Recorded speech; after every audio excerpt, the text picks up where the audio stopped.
Okay, hello everyone. Today we are discussing themes part 1. Okay, themes in Indian history part 1. Okay, today we are discussing the units. Which are they? Let's look into it. Okay, part 1, theme 1, bricks, beads, and bonds, the Harappan civilization. Theme 2, kings, farmers, and towns, early states and economies. Century 600 BCE to 600 CE. Theme 3, Kingship, Caste and Class, Early Societies, Century 600 BCE to 600 CE. Then Theme 4, Thinkers, Beliefs and Buildings, Cultural Developments, Century 600 BCE to 600 CE. Okay.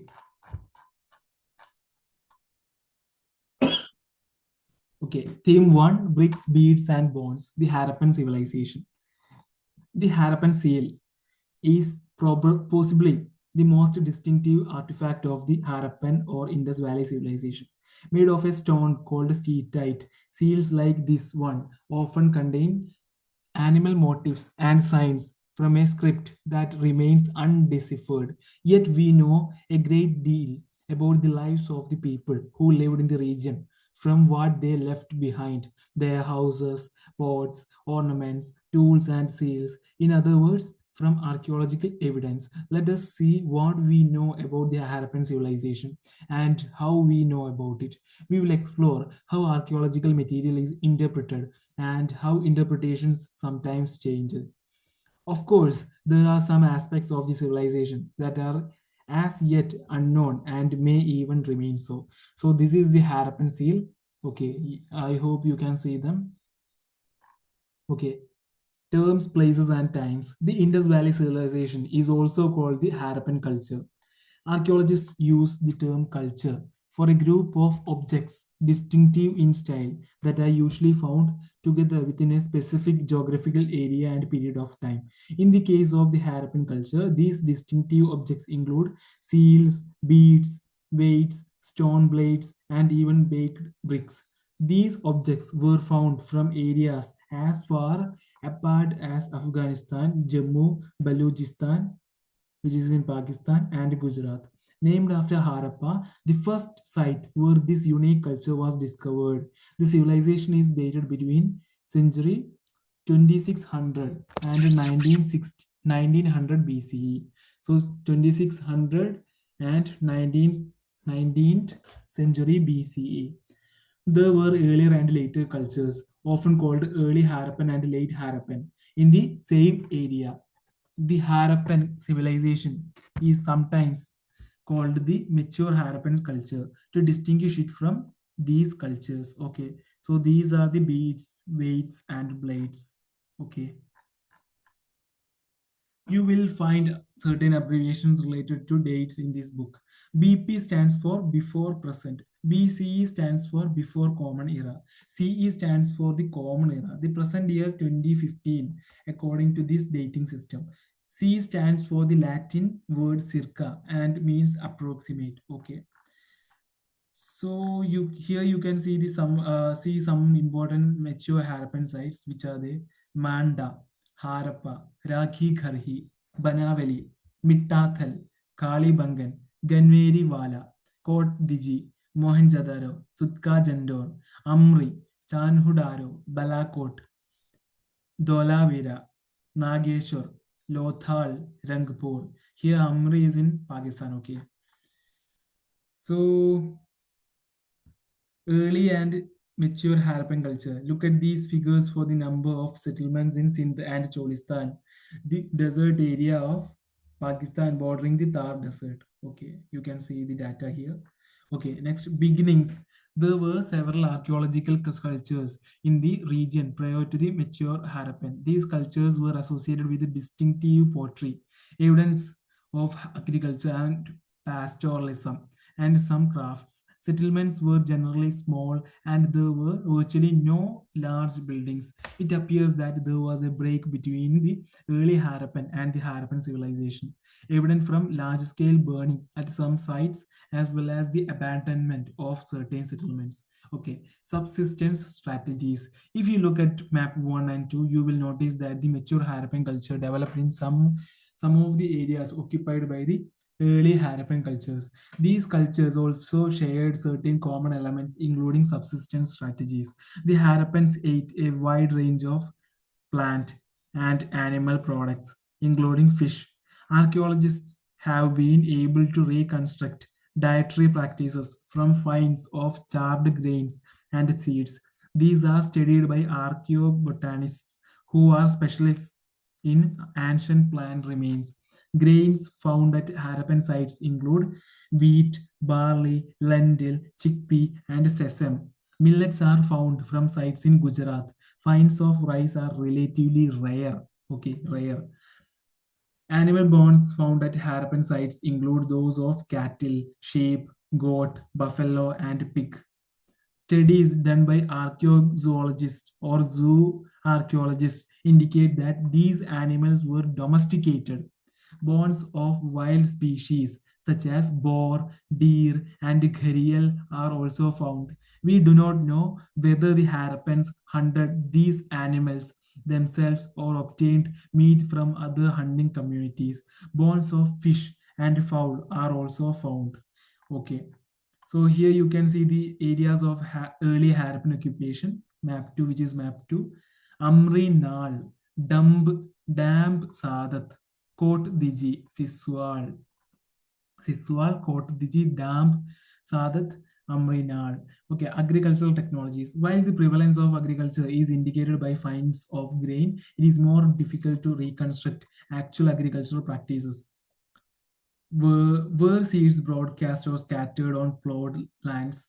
Representations on seals and terracotta sculptures indicate that the bull was known, and archaeologists extrapolate from this that oxen were used for plowing.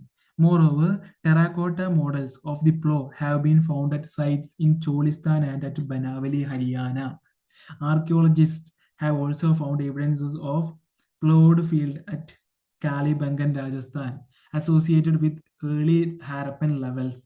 The field had two sets of furrows at right angles to each other, suggesting that two different crops were grown together. Archaeologists have also tried to identify the tools used for harvesting.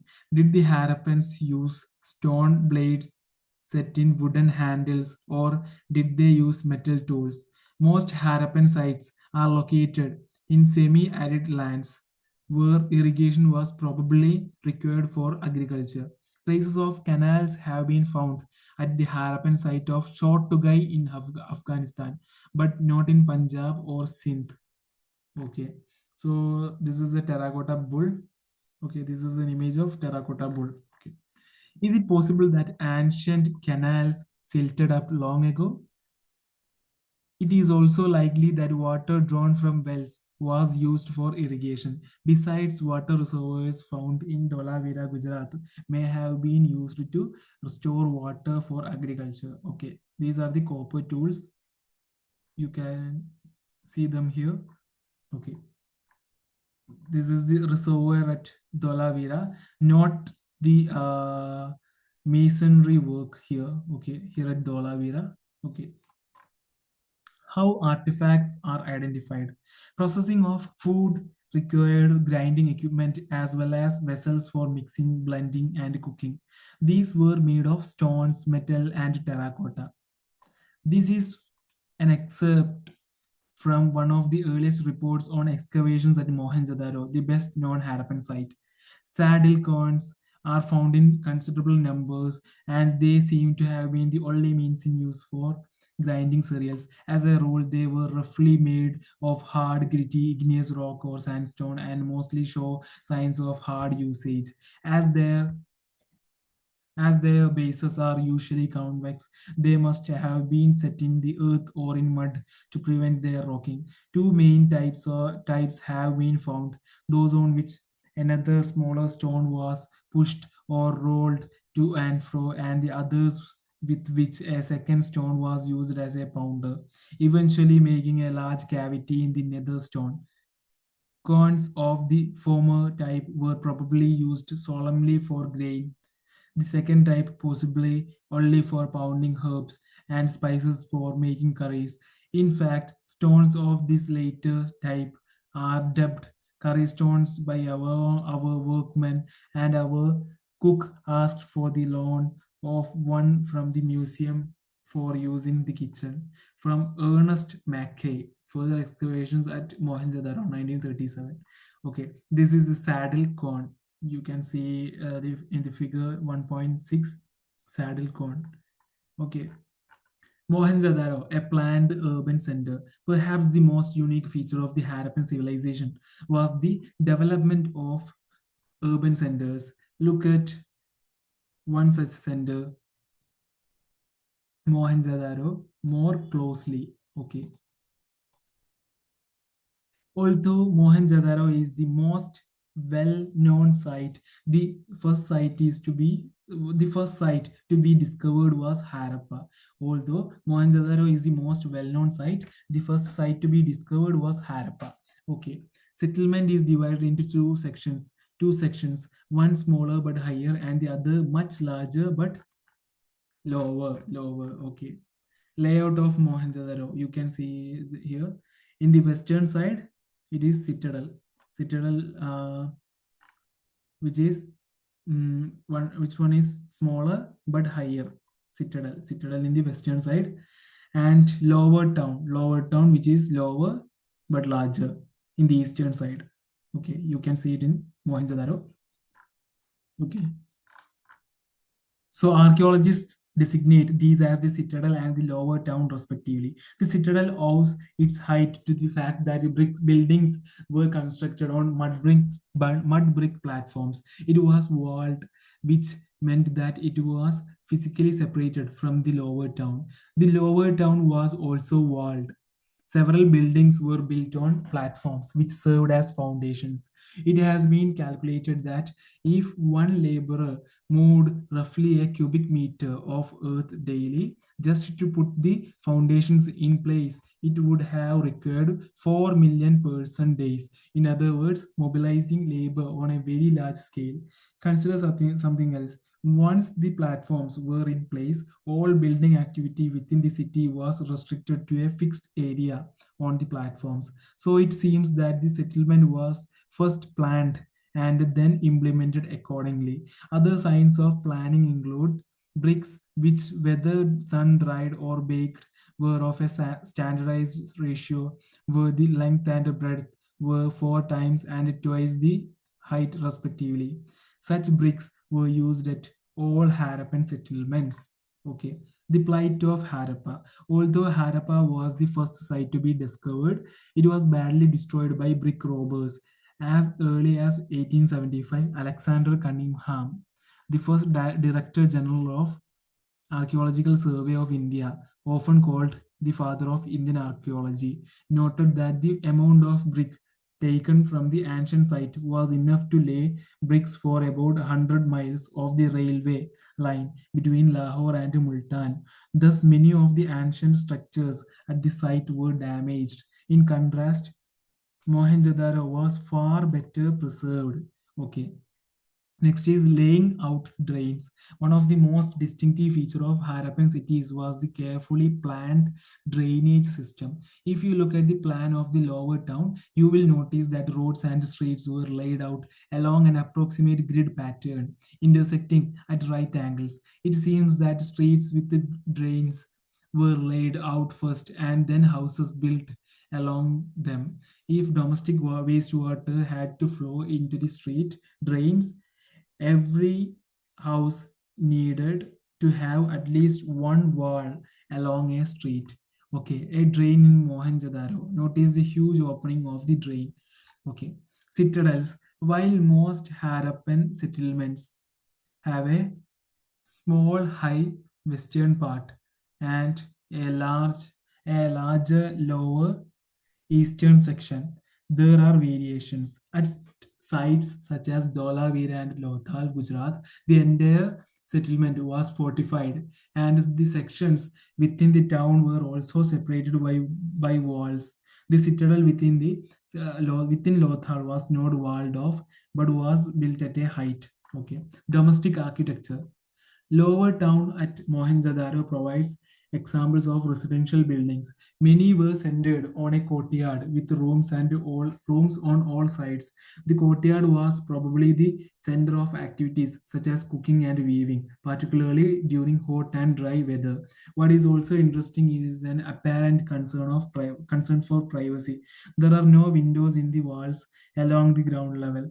Besides, the main entrance does not give a direct view of the interior or the courtyard. Every house had its own bathroom, paved with bricks, with drains connected through the wall to the street drains. Some houses have remains of staircases to reach a second story or the roof.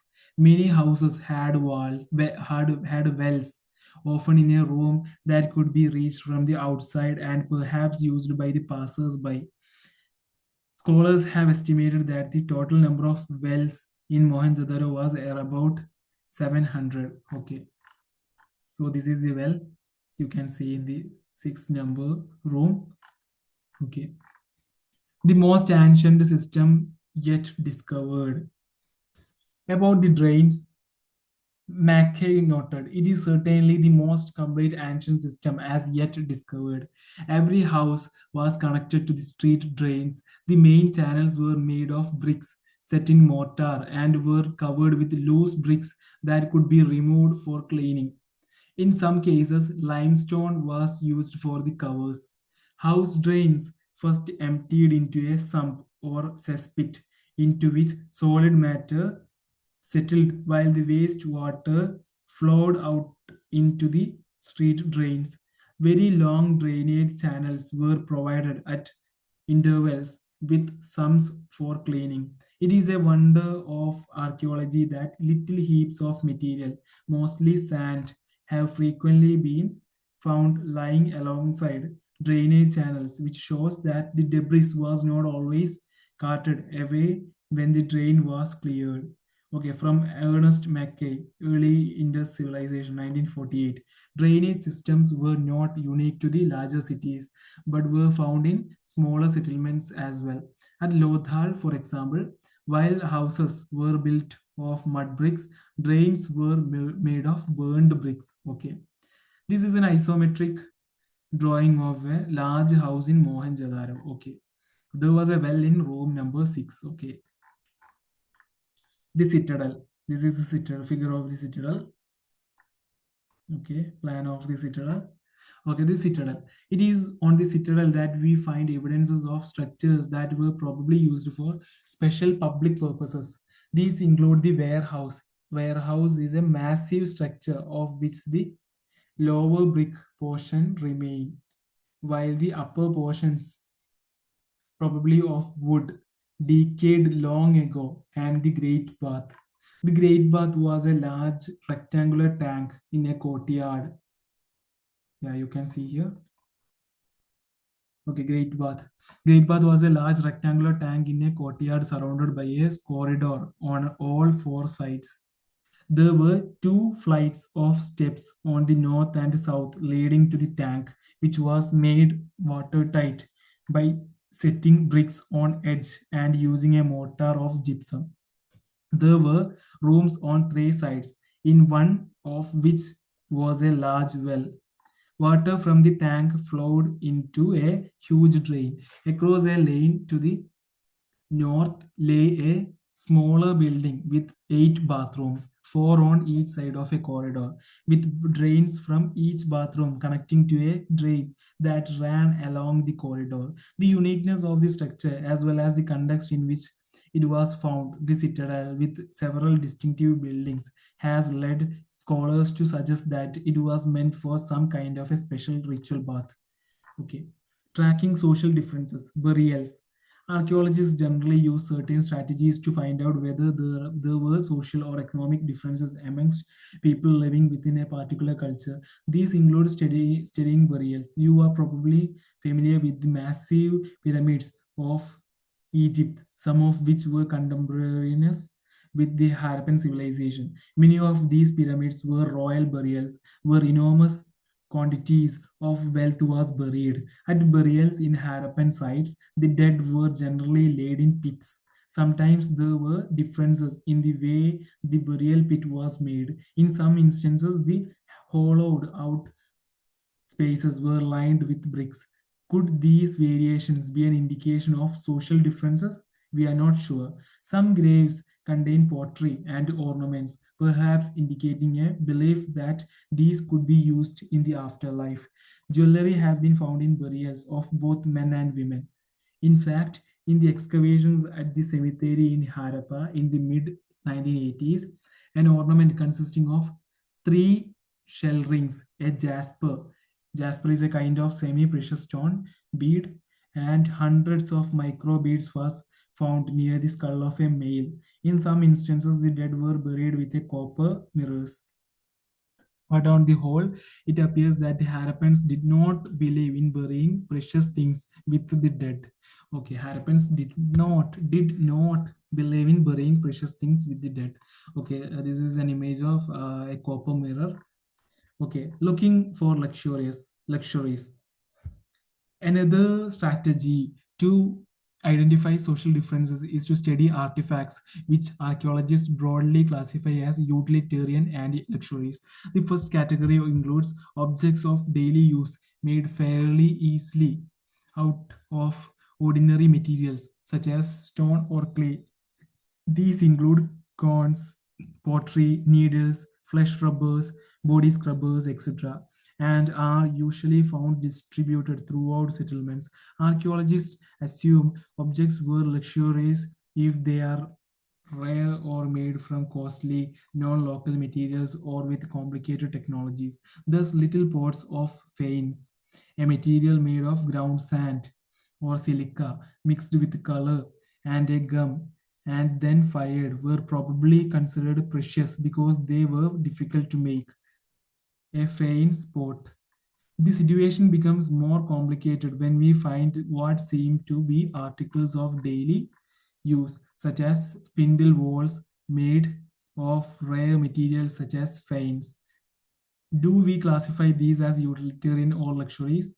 If we study the distribution of such artifacts, we find that rare objects made of valuable materials are generally concentrated in large settlements like Mohenjo-daro and Harappa and are rarely found in smaller settlements. For example, miniature pots of fanes, perhaps used as perfume bottles, are found mostly in Mohenjo-daro and Harappa, and there are none from small settlements like Kalibangan.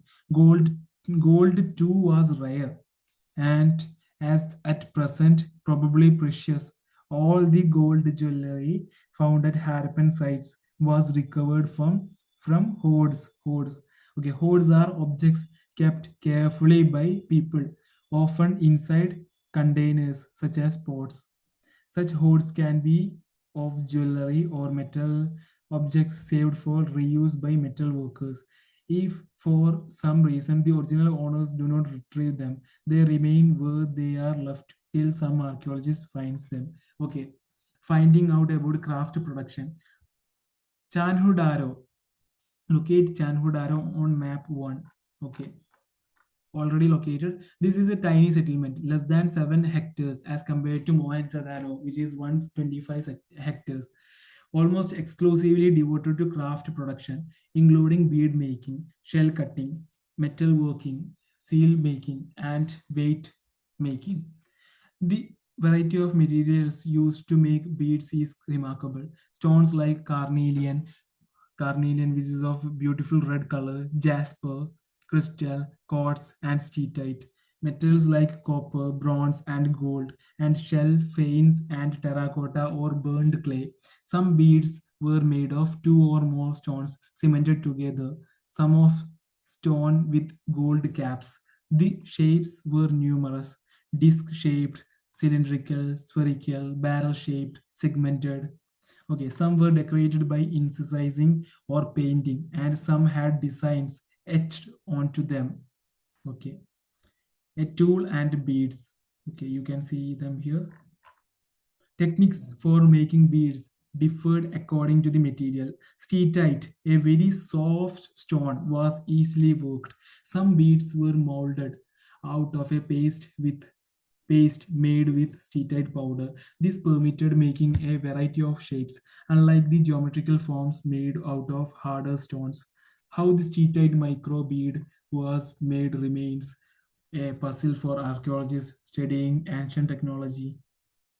Okay, archaeologists' experiments have revealed that the red color of carnelian was obtained by firing the yellowish raw material and beads at various stages of production. Nodules were chipped into rough shapes and then finally flaked into final form. Grinding, polishing, and drilling completed the process. Specialized drills have been found at Chanhudaro, Lothal, and more recently at Dholavira. If you locate Nageshwar and Balakot in map 1, you will notice that both settlements are near the coast, Nageshwar and Balakot. These were specialized centers for making shell objects, including bangles, ladles, and inlay, which were taken to other settlements. Similarly, it is likely that finished products such as beads from Chanhudaro and Lothal were taken to the large urban centers such as Mohenjo-daro and Harappa. Okay, pottery. Some of these can be seen in National Museum, Delhi, or in Site Museum at Lothal, okay, Gujarat. Identifying the centers of production. This is a terracotta figurine. Okay, identifying centers of production. In order to identify centers of craft production, archaeologists usually look for the following: raw materials such as stone nodules, whole shells, copper ore, tools, unfinished objects, rejects, and waste material. In fact, waste is one of the best indicator of craft work. For instance, if shell or stone is cut to make objects, then pieces of these materials will be discarded as waste at the place of production. Okay. Sometimes larger waste pieces were used up to make smaller objects, but minuscule bits were usually left in the work area. These traces suggest that apart from small specialized centers, craft production was also undertaken in large cities such as Mohenjo-daro and Harappa. Okay, these are copper and bronze vessels. Okay, strategies for procuring materials. As is obvious, a variety of materials was used for craft production. While some, such as clay, were locally available, many, such as stone, timber, metal, had to be procured from outside the alluvial plain. Terracotta toy models of bullock carts suggest that this was one important means of transporting goods and people across land routes. Riverine routes along the Indus and its tributaries, as well as coastal routes, were also probably used. Materials from the subcontinent and beyond. The Harappans procured materials for craft production in various ways. For instance, they established settlements such as Nageshwar and Balakot in areas where shell was available. Other such sites were Shotugai in far off Afghanistan, near the best source of lapis lazuli. Shotugai lapis lazuli, a blue stone that was apparently very highly valued, and Lothal, which was near sources of carnelian from Bharuch in Gujarat, steatite from South Rajasthan and North Gujarat, and metal from Rajasthan. Another strategy for procuring raw materials may have been to send expeditions to areas such as K3 region of Rajasthan for copper and South India for gold. These expeditions established communications with local communities. Occasional finds of Harappan artifacts such as steatite microbeads in these areas are indications of such contact. There is evidence in the K3 area that for what archaeologists call the Ganeshwar Jodhpura culture. K3 area, Ganeshwar Jodhpura culture, with its distinctive non-Harappan pottery and an unusual wealth of copper objects. It is possible that the inhabitants of this region supplied copper to the Harappans. Okay, the Harappan civilization and West Asia. Uruk, Ur, Altindippe, Shar-e-Sokta, Harappa, Sutka Jandor, Russell Janais, Slothal. Okay, contact with distant lands. A Harappa jar found in Oman. Okay, contact with distant lands. Recent archaeological finds suggest that copper was also probably brought from Oman on the southeastern tip of Arabian Peninsula. Chemical analysis have shown that both the Omani copper and Harappan artifacts have traces of nickel, suggesting a common origin. There are other traces of contact as well. A distinctive type of vessel, a large Harappan jar coated with a thick layer of black clay has been found at Omani sites. Such thick coatings prevent the percolation of liquids. We do not know what was carried in these vessels, but it is possible that the Harappans exchanged the contents of these vessels for Omani copper. Mesopotamian texts datable to the 3rd millennium BCE refer to copper coming from a region called Magan, perhaps a name for Oman. And interestingly enough, copper found at Mesopotamian sites also contains traces of nickel. Okay, this is a cylindrical seal. Okay, you can see the first figure, typical of Mesopotamia. But the humped bull, yeah, you can see the humped bull here. Motifs on it appears to be derived from the Indus region. Okay, Mesopotamia. Okay, other archaeological finds are suggestive of long distance contacts include Harappan seals, weights, dice, and beads. In this context, it is worth noting that Mesopotamian texts mention contact with regions named Dilmun, probably the island of Bahrain, Maghan, and Meluha, possibly the Harappan region.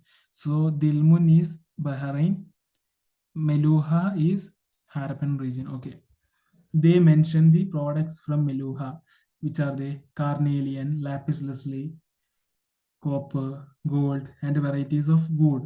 A Mesopotamian myth says of Meluha, may your bird be the Haja bird. May its call be heard in the royal palace. Some archaeologists think the Haja bird was the peacock. Did it get this name from its call? Okay, it is likely that communication with Oman, Bahrain, or Mesopotamia was by sea. Mesopotamian texts refer to Meluha as a land of seafarers. Besides, we find depictions of ships and boats on seals. Okay. The round Persian Gulf seal found in Bahrain sometimes carries Harappan motifs. Interestingly, local Dilmun weights followed the Harappan standard. Okay, seal depicting a boat. Okay, you can see here. Okay, letters on an ancient signboard. Okay,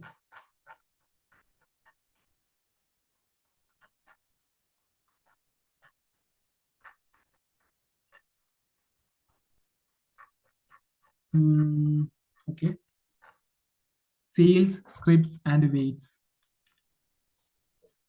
Seals and ceilings. Seals and ceilings were used to facilitate long distance communication. Imagine a bag of goods being sent from one place to another. Its mouth was tied with rope, and on the knot was affixed some wet clay on which one or more seals were pressed, leaving an impression. If the bag reached with its sealing intact, it meant that it had not been tampered with. The sealing also conveyed the identity of the sender.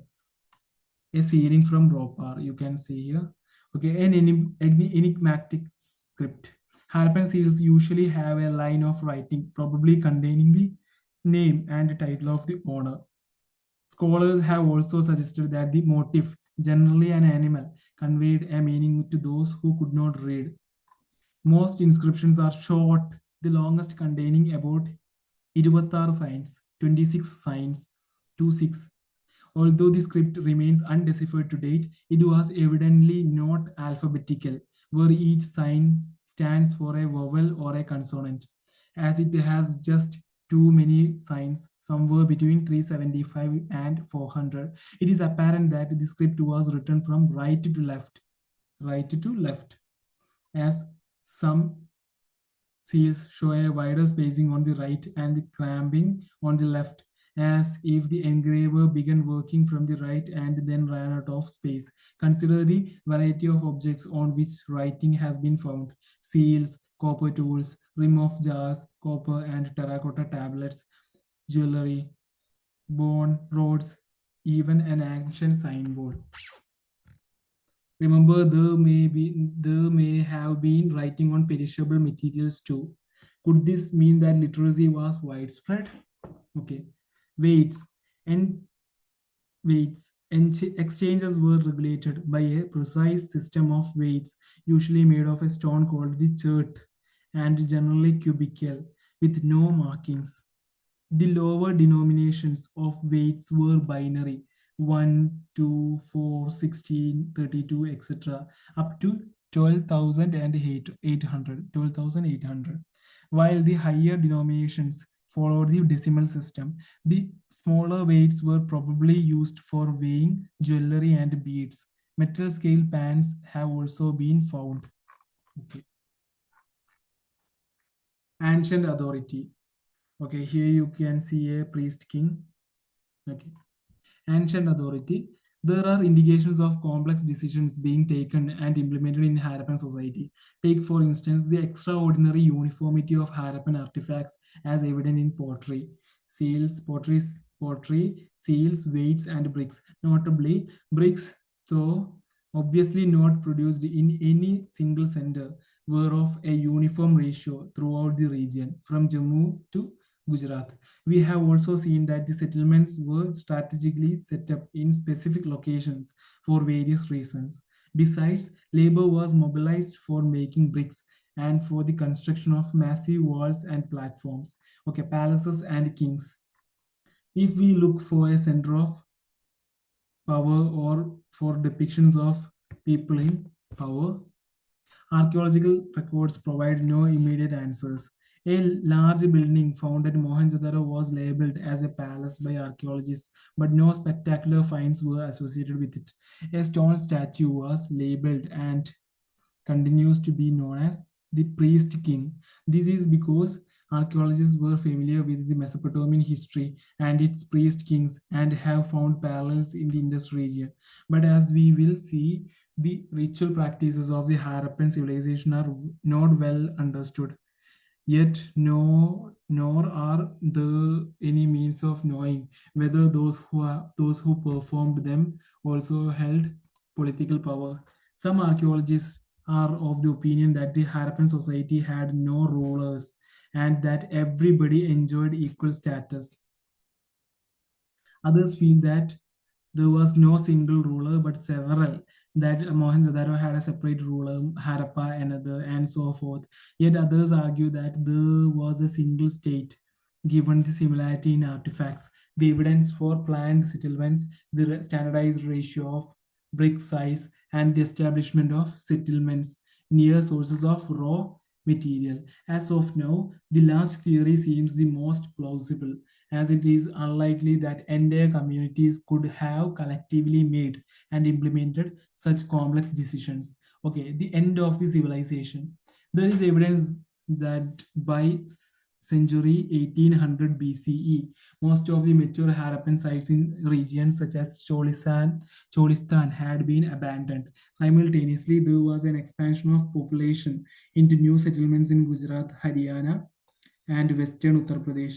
In the few Harappan sites that continued to be occupied after 1900 BCE, there appears to have been a transformation of material culture marked by disappearance of the distinctive artifacts of the civilization, weights, seals, special beads.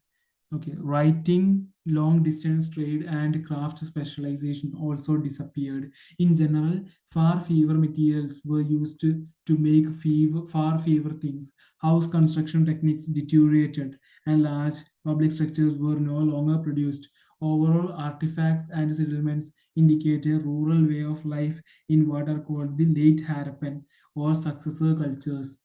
What brought about these changes? Several explanations have been put forward. These range from climatic change, deforestation, excessive floods, the shifting and or drying up of rivers to overuse the landscape.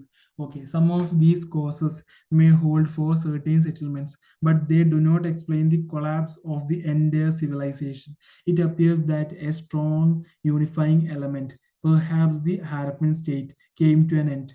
This is evidenced by the disappearance of seals, the script, distinctive beads, and pottery, the shift from a standardized weight system to the use of local weights, and the decline and abandonment of cities.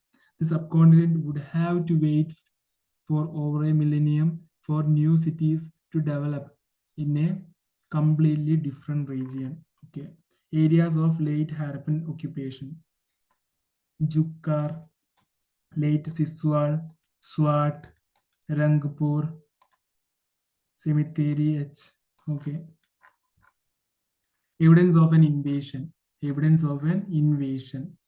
Deadman Lane is a narrow alley varying from 3 to 6 feet in width. At the point where the lane turns westward, part of a skull and bones of the thorax and upper arm of an adult were discovered, all in very friable condition at a depth of 4 feet 2 inches. The body lay on its back diagonally across the lane. 15 inches to the west were a few fragments of a tiny skull. It is to these remains that the lane owes its name from John Marshall, Mohenjo-daro and the Indus civilization, 1931. 16 skeletons of people with the ornaments that they were wearing when they died were found from the same part of Mohenjo-daro in 1925.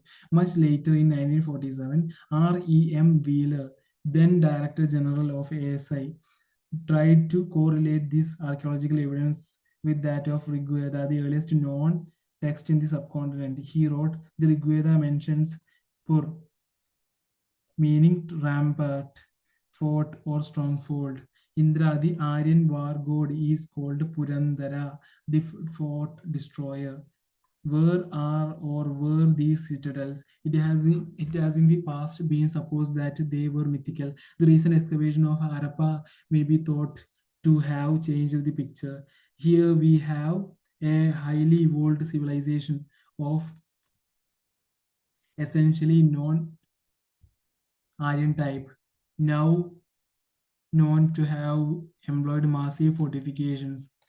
What destroyed this firmly settled civilization, climatic, economical, or political deterioration may have weakened it, but its ultimate extinction is more likely to have been completed by deliberate and large-scale destruction.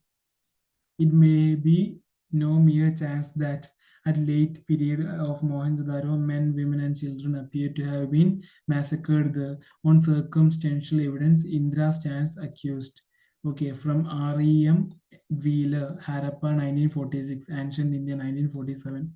Okay, in the 1960s, the evidence of a massacre in Mohenjo-daro was questioned by an archaeologist named George Dales. He demonstrated that its skeletons found at the site did not belong to same period, whereas a couple of them definitely seemed to indicate a slaughter. The bulk of the bones were found in contexts suggesting burials of the sloppiest and most irreverent nature.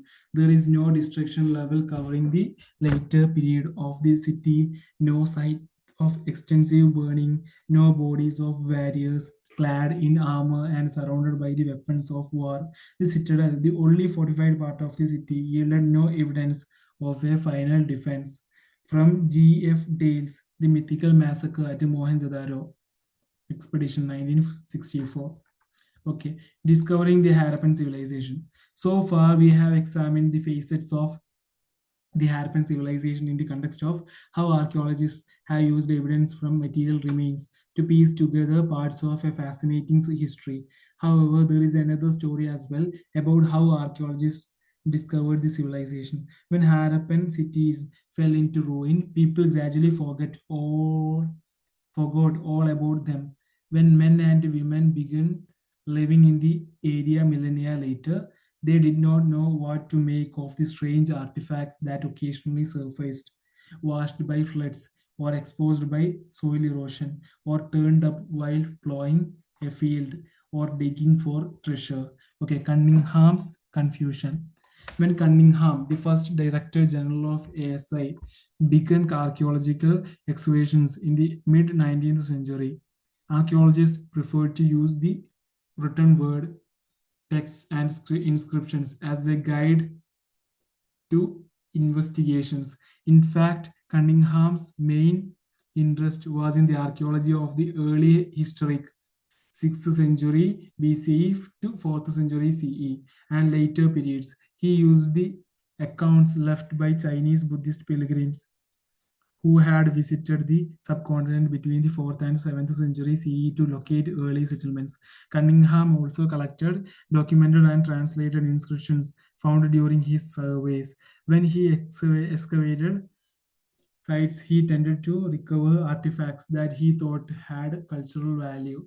A site like Harappa, which was not part of the itinerary of the Chinese pilgrims and was not known as an early historic city, did not fit very neatly within his framework of investigation. So, although Harappan artifacts were found fairly often during the 19th century and some of these reached Cunningham, he did not realize how old these were. A Harappan seal was given to Cunningham by an Englishman. He noted the object but unsuccessfully tried to place it within the time frame with which he was familiar. This was because he, like many others, thought that Indian history began with the first cities of in the Ganga Valley. Given his specific focus, it is not surprising that he missed the significance of Harappa. Okay, this is Cunningham's sketch of the first known seal from Harappa. Okay.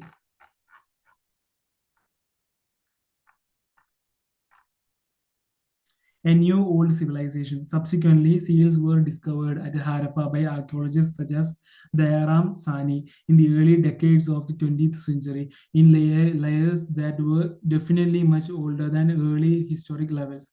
It was then that their significance began to be realized. Another archaeologist, Rakhal Das Banerjee, found similar seals at Mohenjo-daro, leading to the conjecture that these sites were part of a single archaeological culture. Based on these finds, in 1924, John Marshall, Director General of the ASI, announced the discovery of a new civilization in the Indus Valley to the world. As S.N. Roy noted in the Story of Indian Archaeology, Marshall left India 3,000 years older than he had found her. This was because similar till then unidentified seals were found at excavations at Mesopotamian sites. It was then that the world knew not only of a few new civilization, but also one contemporaneous with Mesopotamia. In fact, John Marshall's stint as Director General of the ASI marked a major change in the Indian archaeology. He was the first professional archaeologist to work in India and brought his experience of working in Greece and Crete to field. More importantly, so like Cunningham, he too was interested in spectacular finds. He was equally keen to look for patterns of everyday life. Marshall tended to excavate along regular horizontal worked units measured uniformly throughout the mount, ignoring the stratigraphy of the site. This meant that all artifacts recovered from the same unit were grouped together, even if they were found at different stratigraphic layers. As a result, valuable information about the context of these finds was irretrievably lost. Okay, the stratigraphy of a small mount. Notice the layers are not exactly horizontal. Okay. Sites, mounts, layers. Archaeological sites are formed through the production, use, and discarding of materials and structures. When people continue to live in the same place, their constant use and reuse of the landscape results in the build-up of occupational debris called a mound. Brief or permanent abandonment results in alternation of the landscape by wind or water activity and erosion. Occupations are detected by traces of ancient materials found in layers which differ from one another in color, texture, and artifacts that are found in them. Abandonment or desertions, what are called sterile layers, can be identified by the absence of such traces. Generally, the lowest layers are the oldest and highest are the most recent. The study of these layers is called stratigraphy. Artifacts found in layers can be assigned to specific cultural periods and can thus provide the cultural sequence of for a site. Okay. New techniques and questions. It was R.E.M. Wheeler, after he took over as Director General of the ASI in 1944, who rectified this problem. Wheeler recognized that it was necessary to follow the stratigraphy of the mound rather than dig mechanically along uniform horizontal lines. Moreover, as an ex army brigadier, he brought with him a military precision to the practice of archaeology. The frontiers of the Harappan civilization have little or no connection with the present day national boundaries. However, with the partition of subcontinent and creation of Pakistan, the major sites are now in Pakistan territory. This has spurred Indian archaeologists to try and locate sites in India. An extensive survey in Kutch has revealed a number of Harappan settlements, and explorations in Punjab and Haryana have added to the list of Harappan sites, while Kali Bangan, Lothal, Dagigari, and most recently Dholavira has been discovered, explored, and excavated. As part of these efforts, fresh explorations continue. Over the decades, new issues have assumed importance, where some archaeologists are often keen to obtain a cultural sequence. Others try to understand the logic underlying the location of specific sites. They also grapple with the wealth of artifacts, trying to figure out the functions these may have served. Since the 1980s, there has also been growing international interest in Harappan archaeology. Specialists from the subcontinent and abroad have been jointly working at both Harappa and Mohenjo-daro.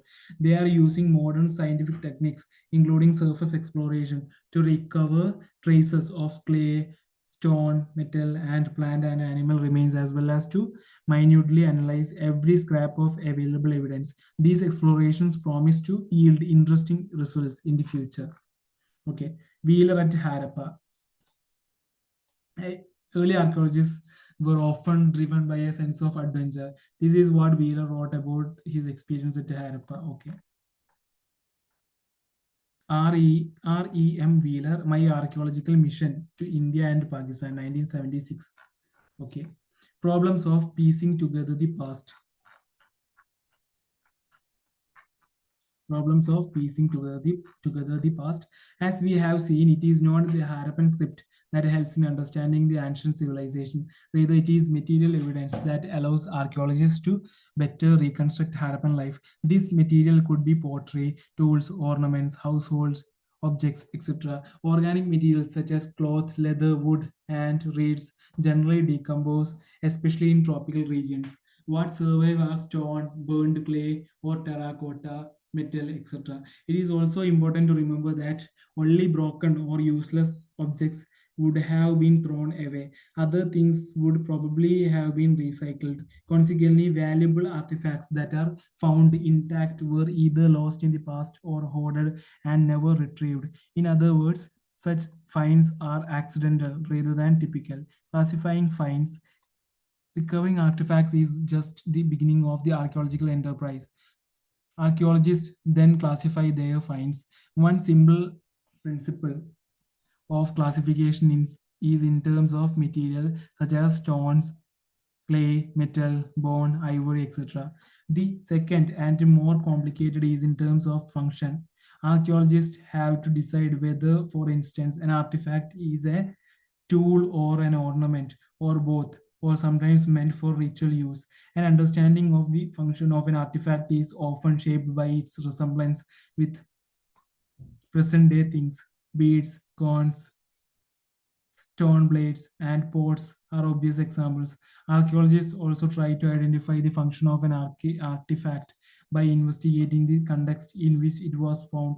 Was it found in a house, in a drain, in a grave, in a kiln? Sometimes archaeologists have to take recourse to indirect evidence. For instance, though there are traces of cotton at some Harappan sites, to find out about clothing, we have to depend on indirect evidence, including depictions in sculpture. Archaeologists have to develop frames of reference. We have seen that the first Harappan seal that was found could not be understood till archaeologists had a context in which to place it. both in terms of cultural sequences in which it was found and in terms of comparison with the finds in Mesopotamia. Problems of interpretations. The problems of archaeological interpretation are perhaps most evident in attempts to reconstruct religious practices. Early archaeologists thought that certain objects which seemed unusual or unfamiliar may have had a religious significance. These included terracotta figurines of women, heavily jeweled, some with elaborate headdresses. These were regarded as mother goddesses. Rare stone statuary of men or in an almost standardized posture, seated with one hand on the knee, such as priest king, was also similarly classified. In other instances, structures have been assigned ritual significance.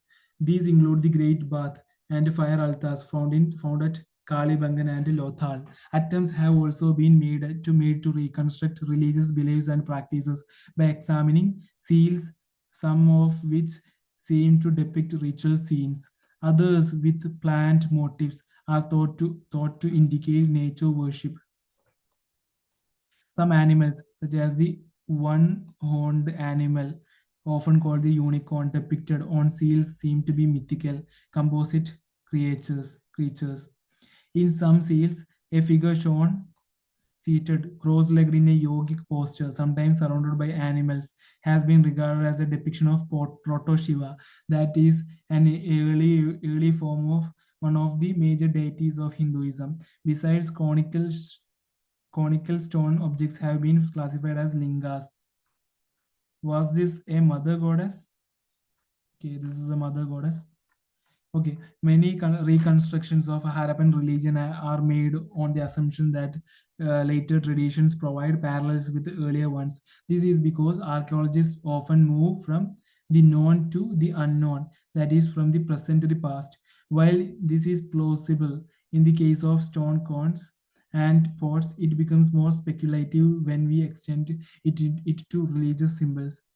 Okay, let us look, for instance, the Proto-Shiva seals. The earliest text, the Rigveda, compiled in 1500 century to 1000 century BCE, mentions a god named Rudra, which is used for Shiva in the later Puranic traditions in the first millennium century CE. However, unlike Shiva, Rudra in the Rigveda is neither depicted as Pashupati nor Lord of Pashupati is the lord of animals in general and cattle in particular, nor as yogi. In other words, this depiction does not match the description of yoga, description of Rudra in the Rigveda. Is this then possibly a shaman? Shaman, as some scholars have suggested, a linga is a polished stone that is worshipped as symbol of Shiva. Okay, this is a proto Shiva seal. You can see them here. Okay, shamans. Who are shamans? Shamans are men and women who claim magical and healing powers, as well as an ability to communicate with the other world. Okay. What has been achieved after so many decades of archaeological work? We have a fairly good idea about the Harappan economy. We have been able to tease out social differences, and we have some idea of how civilization functioned. It is really not clear how much more we would know if the script were to be deciphered. If a bilingual inscription is found, questions about the languages spoken by the Harappans could perhaps but put to rest. Several reconstructions remain speculative at present. Was the Great Bath a ritual structure? How widespread was literacy? Why do Harappan cemeteries show little social differentiation? Also unanswered are questions on gender. Did women make pottery or did they only paint pots as at present? What about other craft persons? What were the terracotta female figurines used for? Very few scholars have investigated issues of the gender in the context of Harappan civilization, and this is a whole new area of for future work. Okay, these okay.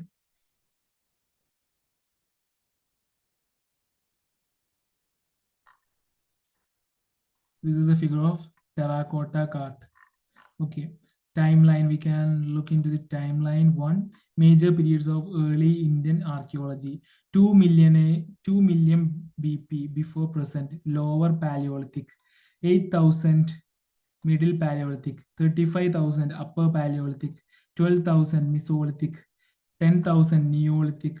Early agriculturalist and pastoralist Neolithic. 6,000 Chalcolithic. First use of copper Chalcolithic. 2600 BCE, Harappan Civilization. 1000 BCE, early iron megalithic burials. 600 BCE, early historic. 600 BCE to 400 CE, early historic.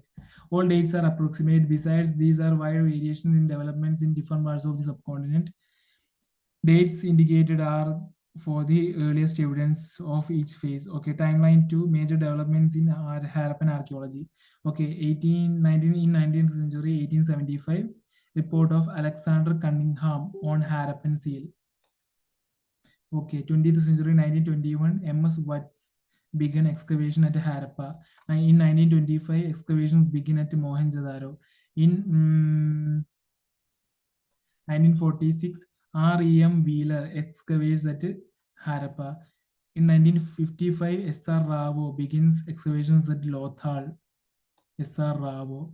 Okay, in 1960, B.B. Lal and B.K. Thapar begin excavations at Kalibangan. So in Kalibangan, B.B. Lal and B.K. Thapar.